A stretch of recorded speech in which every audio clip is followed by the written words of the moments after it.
Stomach అల్సర్స్‌ని మేము peptic ulcer disease అంటాము. దీంట్లో ప్రధానంగా 2 రకాలైన అల్సర్స్ చూస్తా ఉంటాం. ఒకటి స్టమక్ అంటే లిటరల్‌గా స్టమక్‌లో ఉండడం. ఒకటి చిన్న పేగు అంటే డియోడనమ్‌లో అల్సర్స్ ఉండడం. సో, స్టమక్ అల్సర్స్‌కి ఫస్ట్ మాట్లాడుకోవాల్సొస్తే ప్రధానమైన కారణాలొచ్చేసరికి హెచ్ పైలోరీ ఇన్ఫెక్షను. రెండోది అవసరం లేకున్నా మనం ఎక్కువ పెయిన్ కిల్లర్స్ ఎన్‌ఎసైడీస్ వాడడము. మూడోది కొన్ని రకాలైన మనకి హైపర్ ఎసిడిటీ కండిషన్స్. అంటే జొల్లింగర్ ఎల్సన్ సిండ్రోము ఇట్లాంటియి. నాలుగోది యాంటీబయాటిక్స్, స్ట్రెస్ అల్సర్సు, ఇట్లాగా కొన్నిసార్లు కరోజివ్ ఇంజ్యూరీసు, వెరీ రేర్‌గా స్టమక్ క్యాన్సర్స్ ఇయన్నీ గూడా అల్సర్స్‌తో మనకి స్టార్ట్ అవుతా ఉంటాయి.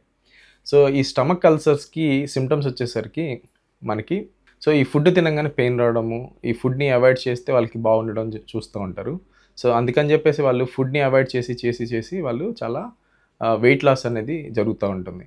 వీళ్ళకి మనం ఒక చిన్న ఎండోస్కోపీ చేయడం ద్వారా అల్సర్ ఉంది అనేది మనం కనుక్కోవచ్చు. అలాగే అల్సర్‌కి కారణం అంటే మల్టిపుల్ అల్సర్స్ ఉంటే మనకి యూజువల్‌గా ఎన్‌ఎసైడీస్ వల్ల అయ్యుండొచ్చు. అదే సింగిల్ అల్సర్ ఉంటే హెచ్ పైలోరీ అయ్యుండొచ్చు. అదే కొంత పెద్ద అల్సర్స్ 2 సెంటీమీటర్స్ కంటే ఉండి కొంచెం మార్జిన్స్ ఇర్రెగ్యులర్‌గా కొంచెం అండర్‌మైన్డ్‌గా అట్లాగా కనపడుతా ఉంటే మాలిగ్నెంట్ అల్సర్స్‌కి మనం అనుకోవాలి. సో, ఎనీ గ్యాస్ట్రిక్ అల్సరు మనం నెగ్లెక్ట్ చేయకూడదు. ఎందుకంటే గ్యాస్ట్రిక్ అల్సర్స్ 2-5% క్యాన్సర్‌లుగా అయ్యే అవకాశాలుంటాయి. సో, కంపల్సరీ వాళ్ళని ఫాలో అప్‌లో అడుగుతాము. 2 వీక్స్ తర్వాత 2 మంత్స్ తర్వాత వాళ్ళకి రిపీట్ ఎండోస్కోపీ చేసి కంప్లీట్‌గా క్యూర్ అయిందా లేదా చూసుకుంటాం. ఒకవేళ కంప్లీట్‌గా క్యూర్ కాకపోతే బయాప్సిస్ అనేది అడ్వైస్ చేస్తాం. లేకపోతే పెట్ స్కాన్‌లు ఇట్లాంటివి కూడా అడ్వైస్ చేస్తూ ఉంటాం.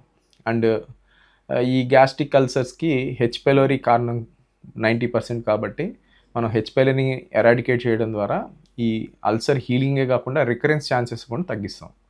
రెండో రకమైన అల్సర్స్ వచ్చేసరికి డియోడనల్ అల్సర్స్. అంటే చిన్న పేగు ఫస్ట్ భాగంలో ఈ అల్సర్స్ అనేది ఫామ్ అవుతా ఉంటాయి. సో, వీటికి 99% ఆర్ 98% హెచ్ పైలోరీ అనే ఇన్ఫెక్షన్. మన ఇండియా లాంటి డెవలపింగ్ కంట్రీస్‌లో ఈ ఇన్ఫెక్షన్ అనేది చాలా కామన్‌గా చూస్తూ ఉంటాం. ఒకప్పుడు మిడిల్ ఏజ్డ్ ఆర్ లేకపోతే ఓల్డ్ ఏజ్‌లో చూసే ఈ డియోడనల్ అల్సర్స్ ఇప్పుడు యంగ్ ఏజ్‌లోనే చూస్తున్నాం. అంటే ఈవెన్ చిన్న పిల్లల్లో కూడా ఈ అల్సర్స్ అనేది చూస్తా ఉన్నాం. దీనన్నిటికి కారణం వచ్చేసరికి ఔట్ సైడ్ ఫుడ్ ఎక్కువ తినడము, అన్‌హైజీనిక్ ప్లేసెస్‌లో ఎక్కువ తినడము, లేకపోతే వీళ్ళు చిన్నప్పటి నుంచి జంక్స్‌కి అలవాటు పడడం ద్వారా ఈ అల్సర్స్ అనేది చూస్తూ ఉన్నాం. ఈ అల్సర్‌కి ప్రధానమైన సింప్టమ్ వచ్చేసరికి మనం ఎంప్టీ స్టమక్‌లో వీళ్ళకి పెయిన్ అనేది ఎక్కువ చూస్తూ ఉంటారు. అంటే తింటే వాళ్ళకి పెయిన్ తగ్గుతుంది. ఈ తినడం ద్వారా ఈ యాసిడ్ అనేది ఈ ఫుడ్‌తో మిక్స్ అయిపోయి డైల్యూట్ అయిపోవడం వల్ల వాళ్ళకి అల్సర్ పెయిన్ అనేది కనపడదు. సో, ఈ పెయిన్ రాకుండా ఉండడానికి వాళ్ళు ఓవర్‌గా తినడం ద్వారా వాళ్ళు వెయిట్ గెయిన్ అనేది ఎక్కువ చూస్తూ ఉంటారు.